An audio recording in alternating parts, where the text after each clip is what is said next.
Hey everyone, Evan Dammarell here, co-host of Locked On Cavs. I'm currently checking in from my Airbnb in Salt Lake City prior to tonight's game between Donovan Mitchell, the Cleveland Cavaliers, and the Utah Jazz in order to preview tonight's game as well as how this road trip is going overall for Cleveland as well. I'll be frank, folks, I forgot to bring my proper attachments for my boom arm, so it'll be me holding my mic nice and close all throughout this one. I am, frankly, as excited as you are. Let's get into it. You are Locked On Cavs, your daily Cleveland Cavaliers podcast.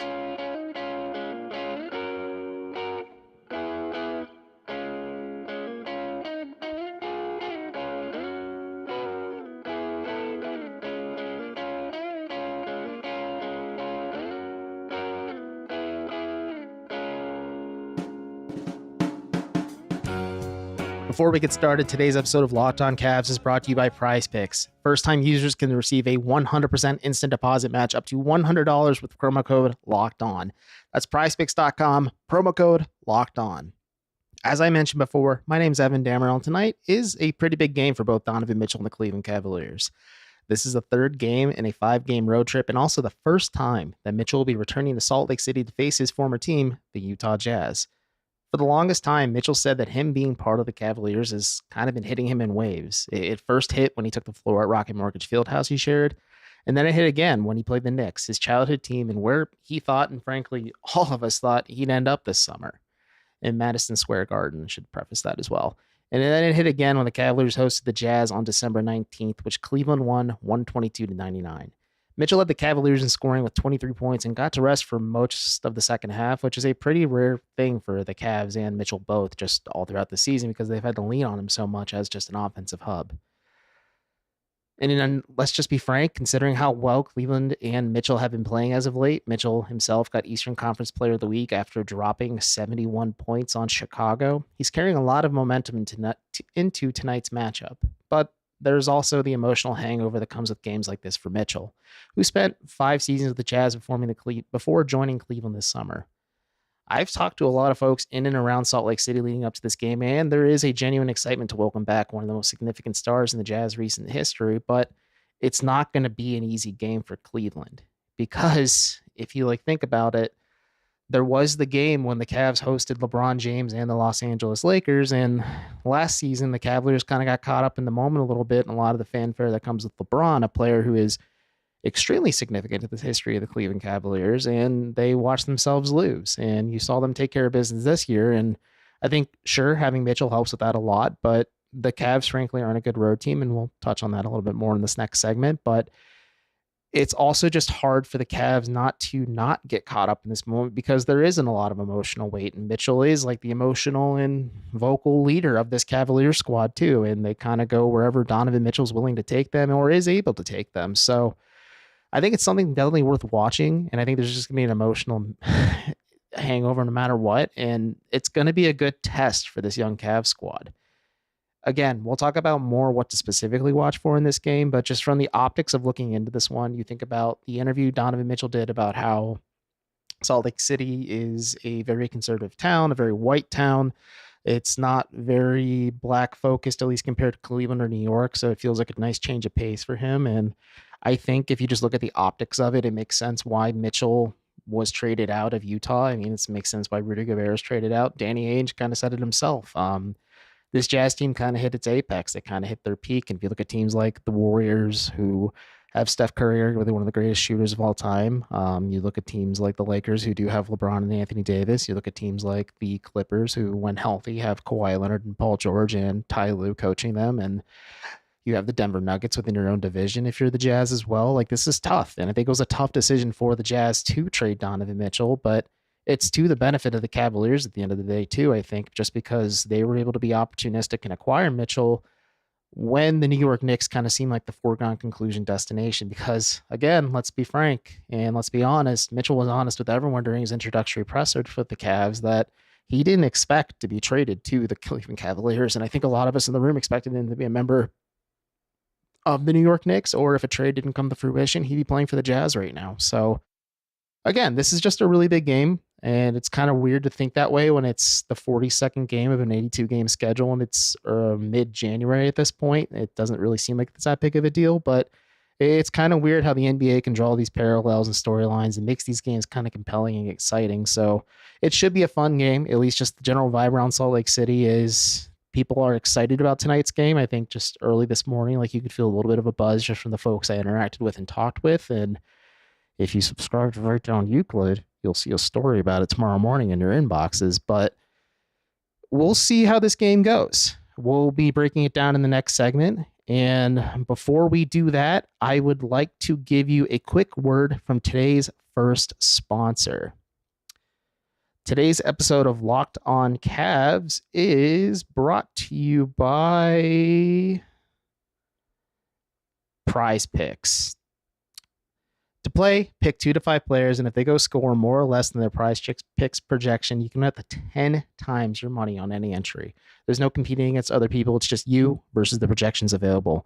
PrizePicks offers projections on any sport that you watch. This includes the NBA, NFL, MLB, NHL, PGA, college football, men's college basketball, women's college basketball, soccer, WNBA, esports, NASCAR, tennis, MMA, boxing, disc golf, Eurobasketball, cricket, and more.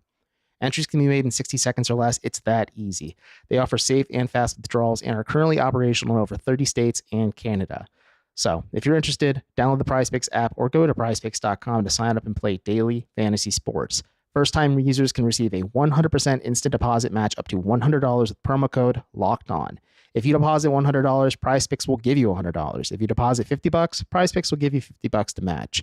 Don't forget to enter promo code LOCKEDON at sign up for an instant deposit match up to $100. Again, that's PrizePicks. Check them out today at prizepicks.com or in the App Store. Welcome back to more Locked On Cavs. I am your host, Evan Dammarell, and tonight's game between the Cavs and the Jazz, as I mentioned, just from the optics of the outside looking in, will be an interesting one. Overall, the Jazz are 12-7 at home, but have come back down to earth a bit after being one of the hottest teams in the league to start the season and are 3-7 in their last 10 games. Cleveland, meanwhile, are 8-11 on the road, and despite their strong team-oriented win over the Phoenix Suns on Sunday night, are a team that has struggled more often than not when outside the confines of Rocket Mortgage Fieldhouse. So when you look at this, the Jazz are a somewhat strong home team. The Cavs are a somewhat weak road team. Something is going to break in this one. And if you look at the injury report, which features Ricky Rubio, Dylan Windler, Dean Wade, and Isaiah Mobley for the Cavaliers, and Talen Horton-Tucker, Johnny Juzang, Kelly Olynyk, Micah Potter, and former Cleveland guard Colin Sexton, you kind of get a clear visual of what this game is going to be and how it could be somewhat similar to how things went back on December 19th when the Cavs hosted the Jazz back in Cleveland. While the Jazz are down more bodies than the Cavs, it should still be a fairly competitive game overall, though, since Utah still has their leading scorer and former Cleveland starting small forward. There's a lot of former Clevelanders on Utah's roster, to preface, but Cleveland's former starting small forward, Lauri Markkanen, available. As the number one option for Utah and back at his natural power forward spot, Markkanen is living up to his hype and potential and averaging career best numbers across the board. In his last 10 games alone, Markkanen is averaging 31.3 points on 52.8% shooting, 8.5 rebounds, and is connecting on 40.2% of his three-point attempts. I've had a few folks reach out to me and say, man, if only the Cavs get Lauri Markkanen. And my counterpoint to that is Lauri Markkanen was going to be the fifth banana in this offense if they had Donovan Mitchell in there as well. So I don't think you'd see these numbers, but you certainly would get the spacing. And it is a fair what-if question, but at the end of the day, I was told by this from just folks around the league that Lauri Markkanen, not Kelly Olynyk, Lauri Markkanen is a 7-footer who can shoot from three. That's always going to have intrigue no matter what.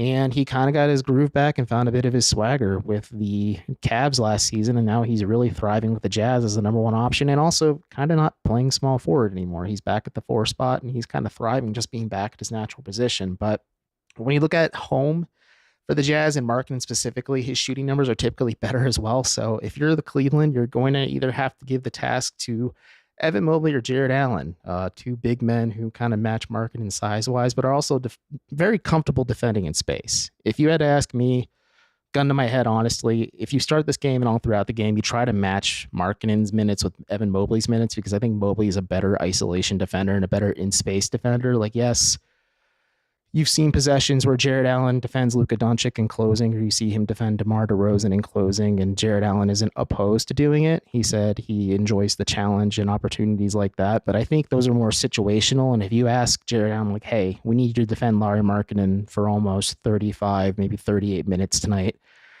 you're going to see Markkanen thrive, because if you look at teams like Chicago with a big man like Nikola Vucevic, and then they have Pat Williams out there as well, like you put Vucevic on Allen, Vucevic kind of feasted against the Cavs in that one. And I think you get similar results with Markkanen, whereas you have Evan Mobley, who's much more comfortable defending in space and might be able to kind of make Markkanen uncomfortable and maybe shut off his water a little bit, just so they can build a little bit of momentum heading into this game against Utah, so that they can kind of continue their two, and then that would be a 2-game winning streak, and they'd be 2-1 on this road trip overall, which is kind of what you're hoping to achieve as you are away from Rocket Mortgage Fieldhouse more often than not for the better part of 2023.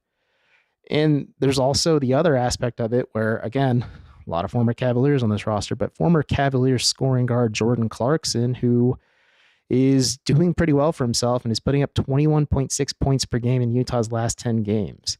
If you just look at it, because Clarkson is currently starting for the Jazz, I think you're going to see Isaac Okoro defending him to start this game. You wanted to see how Okoro does. Maybe he's not too overly aggressive, so he doesn't get into foul trouble. But if Okoro does get into foul trouble, maybe you see a little bit of Lamar Stevens, maybe you see a little bit of Karis LeVert getting some of those spot defensive minutes as well. And it'll be interesting to see kind of what happens there, because if you are the Cavs and you want to just kind of kill the vibe and maybe shut out a lot of the outside noise, you shut off the two leading scorers for the Jazz and you just kind of play your way of basketball and you just work your way there. Or they could kind of play like last time they played, and the Cavs just let Markkanen and Clarkson and get their own and kind of mitigate the rest of the offensive threat for the Jazz, which with how banged up they are isn't much, but still there. They have Mike Conley. They have, Ochai Agbaji had a very good game against Chicago the other night and hasn't been playing much, but again, another former Cavs player on Utah as well. So somebody who could be there, and it could be a formula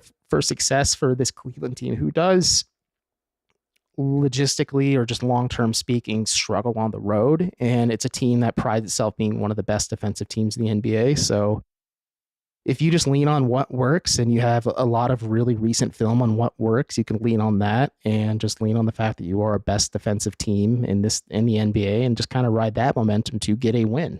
And speaking of formulas for success, I think the Cavs might have found something in Phoenix against the Suns that could answer a lot of, or at least some, I should say, of their road trip woes. It was a bit of a basketball socialism, and for the boomers listening, I'm sorry to say this for Cleveland, as all 5 starters scored in double digits, with Darius Garland and Donovan Mitchell leading the way with 22 points apiece. Cleveland also got strong bench scoring from Karis LeVert and some defensive sparks from Hall Neto and Lamar Stevens as well, with JB Bickerstaff going 11 deep overall into his rotation. Perhaps strength in numbers will be the key to success for the Cavaliers. We'll see how it goes tonight against the Jazz. We'll touch on a little bit more of what's ahead for Cleveland on the remainder of this road trip, of course, but this is going to be a fun game no matter what. I think it's going to be energetic, a little bit high-strung in general, just because there's going to be a big moment with Donovan Mitchell playing here, but the Cavs have the tools to beat this Jazz team that has, again, cooled off quite a bit, is dealing with a lot of injury issues of their own. Does have 2 premier scoring threats that the Cavs are all too familiar with, and, you know, a Wolf in Jordan Clarkson and a small forward, now power forward, in Lauri Markkanen. So we'll see how this goes overall if you're the Cavs, but hey, it should be a fun game. I'm excited to cover it in person. I'm excited to see what the atmosphere is. Again, if you want to hear more about what the game means maybe to Salt Lake City and just like the Cavaliers in general, subscribe to Down Euclid, but we'll touch more on what the rest of this road trip has in store for Cleveland before they play the Jazz tonight. But I got to give you another word from one of today's sponsors. Today's episode of Locked On Cavs is brought to you by BetOnline. BetOnline.net is your number one source for sports betting info, stats, news, and analysis. Get the latest odds and trends for every professional and amateur league out there, from pro football to college bowl season to basketball and the NFL playoffs and so much more. They've got it all at BetOnline.net. For instance, the Cavs are plus 1,800 to win the NBA title this year, and that is the 10th best odds in the league currently. The Celtics, meanwhile, have the best odds at plus 350, and the Bucks are second at plus 600, and the Nets are third at plus 750. The Clippers, surprisingly, still have the best odds of any Western Conference team at plus 950. Maybe they know something we don't know about Kawhi Leonard and Paul George kind of functioning and being healthy. But if you love sports podcasts like this one, you can even find those on betonline.net as well. They're always the fastest and easiest way for you to get your betting info. Head to the website today or use your mobile device to learn more. BetOnline, where the game starts. Hey everyone, how's it going? Evan Dammarell here once again for this final segment of Tuesday, January 10th episode of Locked On Cavs.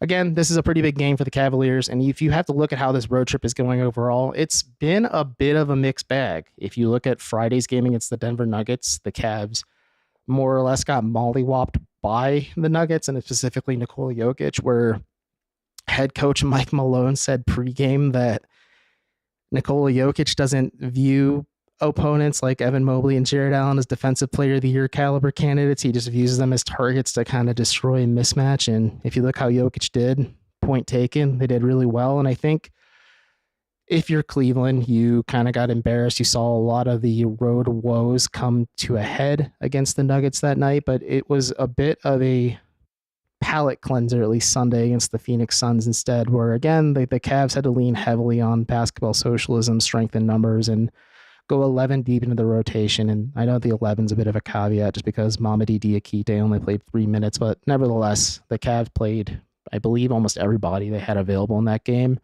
And they were able to find a formula of success to win because this was still a Suns team, sans Chris Paul, sans Devin Booker. That was pretty scrappy. Oh, they're also missing Campaign as well. Should be clear on that.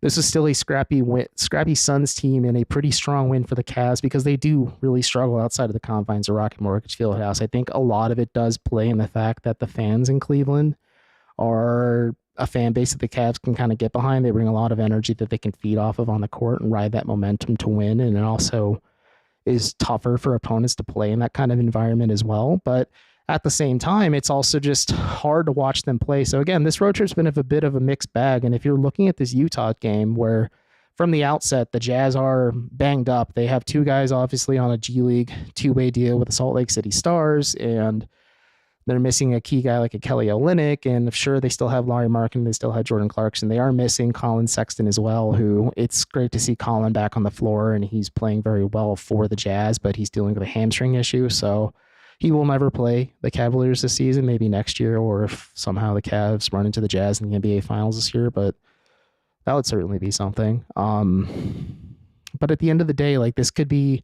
a bit of a momentum setter, a bit of a tone setter for how the rest of this road trip will go, because they still have 3 games left, because they're in Salt Lake City tonight, then they're in Portland later this week, and then they finish things up in Minneapolis against Rudy Gobert and the Timberwolves, which will have a little bit of a weight to it just because Mitchell and Gobert were former teammates in Salt Lake City for 5 seasons, and that'll definitely be interesting to watch as well. But it's just going to be tough for the Cavs because they need to learn how to win on the road, and I think that's kind of part of growing up for this young team. Like, they are finding ways to win, and I think that maybe they have a formula for success where they can just lean on that defensive identity. They play a little bit faster at times, where you see like Jetty Osman or Karis LeVert or even Halu Neto or even Isaac Okoro as well, guys that kind of play primarily off the bench for Cleveland, like making the most of fast break opportunities and finding ways to get out and transition and get easy buckets and build a little bit of offensive momentum, all while using your defensive strengths and maybe using some of your limitations as strengths in order to find easier buckets. And this Cavs team was always flawed heading into the regular season. They were before they got Donovan Mitchell. They especially were after they got Donovan Mitchell, but it's still a learning process. It's still a trial by fire process for the Cavs, but they're doing better than expected, obviously. But this game against Utah, again, could be a good tone setter for how the rest of this road trip goes, and also could help the Cavs maybe find a formula for success as they enter the second half of the NBA season with 41 games to go and the majority of the schedule being on the road for the remainder of the year, because the Eastern Conference is super tight. Philly's kind of nipping at your heels at the 5th seed. You are within striking distance of teams like Brooklyn and Milwaukee and Boston as well to kind of climb up the ranks a little bit. And if you're a team like the Cavs, you want to avoid that late season scramble like you had last season, where you are trying your damnedest to win as many games as you can when it's just super tight down the stretch and you can't find ways to win these close basketball games, and then you end up in the play-in tournament. And I think if you're the Cavs, I would consider that a failure for the season if you ended up in the play-in tournament and you want to avoid that eventuality as well. So obviously, we'll see how this whole situation goes for Cleveland. We will see how everything happens down the stretch. But yeah, no, the Cavs are kind of in a weird spot. They are just not a good road team. They're a fantastic home team. They're one of the best defensive teams in the league. They lean on a lot of the core strengths and identities. I do think getting Ricky Rubio back will help a lot too. I think it'll unlock a lot of pace and a lot of more just defensive versatility and ball handling, and maybe makes guys like Karis LeVert a little bit more expendable. And maybe that's why you see him in rumors for Tim Hardaway Jr. right now. But we'll see how it all goes down at the end of the day. But either way, Chris Manning and I will be back probably either Wednesday heading into Thursday or at some point after Cavs Jazz to talk about the game overall, just because Chris would like to touch base on it too. But until then, I am Evan Dammarell, checking in and now checking out from Salt Lake City. Shout out to my girl named Lexi for keeping my brain real healthy and keeping me cool. And I hope you guys keep it cool too. Thank you for making Locked On Cavs your first listen every day. And until next time, I'm Evan Dammarell, and this is Locked On Cavs.